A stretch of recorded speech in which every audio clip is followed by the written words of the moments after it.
বন্ধুরা, তোমরা সবাই কেমন আছো? আশা করি তোমরা সবাই ভালো আছো। আজ আমি দেখাবো আমার মায়ের হাতে ঘরোয়া তৈরি পাতলা খাসি মাংসের ঝোল। পেঁয়াজ আদা রসুন দিয়ে কষার পরে এবারে মাংসটা কষা হচ্ছে।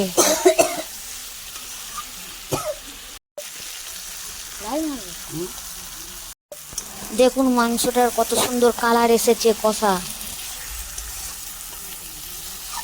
আর ওপরে কাঁচা লঙ্কা ছড়িয়ে দিয়েছে। এটা হলো দেশি খাসি মাংস।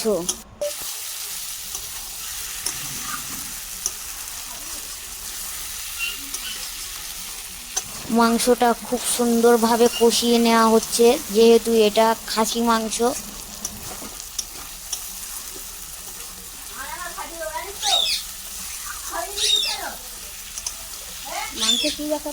এই দেখুন বন্ধুরা, কষতে কষতে কত সুন্দর হয়েছে।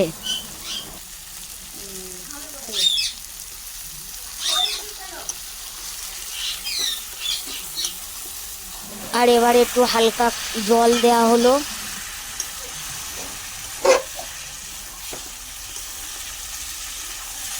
উপরে একটু ধনিয়া পাতা কুচো ছড়িয়ে দেওয়া হলো, আর একটু কুচো পেঁয়াজ ছড়িয়ে দেওয়া হলো, দিয়ে মাংসটাকে আবার কষা হবে। কষতে কষতে মাংসটার রং এসে গেছে। এবারে প্রেসারে দেওয়া হবে, প্রেসার কুকারে। মাংসটা খুব সিদ্ধ হবে তো, ওই জন্য প্রেসারে দেওয়া হচ্ছে। আর গরম জল করে রাখা ছিল, সেটা মাংসতে দিয়ে দিল।